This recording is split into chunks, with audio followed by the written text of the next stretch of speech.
It's really kind of strange when I think back on it, but I think its strangeness is what makes it so wonderful.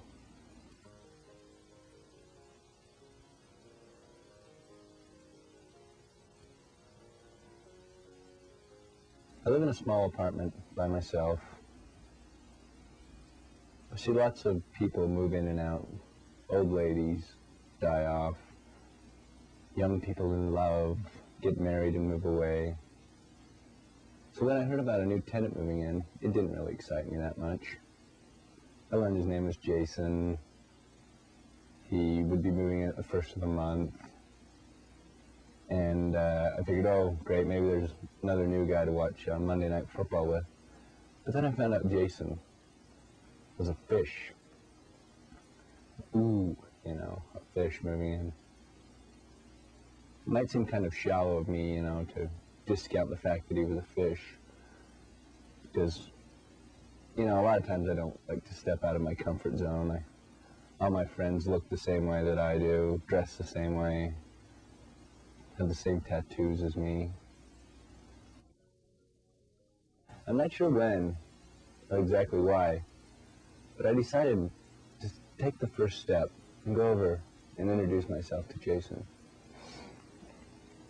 I realize now that the first step is to stop seeing Jason as a fish and start seeing him as a neighbor. He asked me to stay for lunch, and I gladly obliged. We sat and we made peanut butter sandwiches. And I thought it would be funny, you know, to start a little food fight. And, you know, the joke was on Jason because I thoroughly drenched him in peanut butter and jam.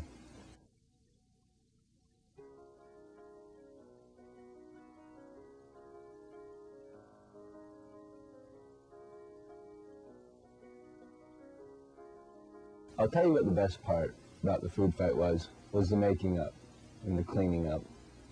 I've never been in a food fight with a scaly, skinned creature before, and I didn't know how damaging peanut butter was to the epidermis. But I found that the peanut butter cleaned up quite nicely, and there were no hard feelings afterwards. I think it was the food fight that served as a catalyst for all the other fun times that me and Jason were to have.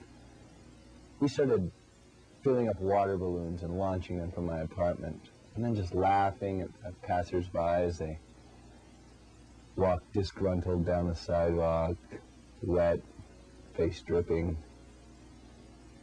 Those kind of times you just can't put in words. Most people don't know, but he is an amazing artist. His favorite subjects are roller coasters. You know, I don't think the guy's ever been on a roller coaster because, you know, they do have those minimum height requirements. But his knack for drawing roller coasters is uncanny. It's amazing the heart and the soul that he puts into his drawings. You know, as good as Jason is at art, he really sucks at cooking. I mean, his favorite meal is toasted cheese sandwiches, but because he can't hold a spatula, he can't eat. And it's sad, really, but it's kind of funny, too.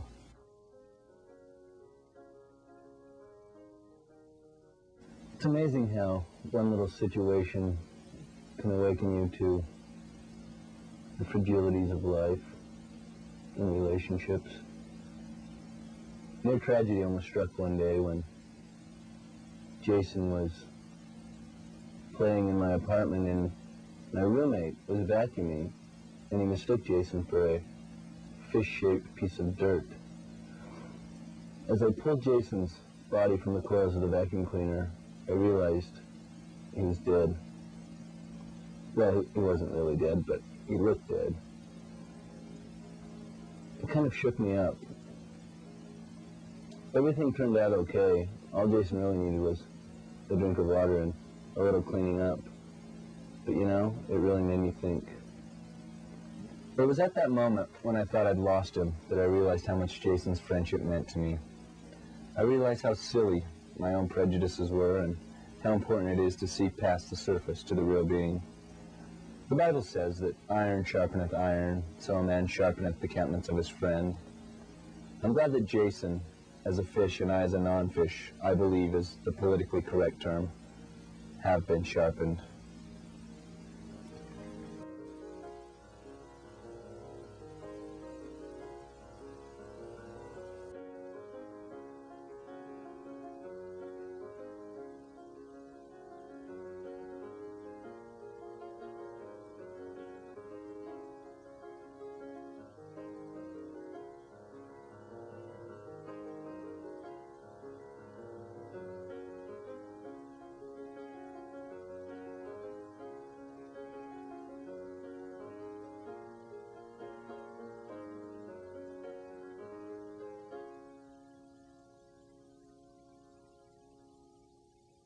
We can't all be fish, but we can all be friends.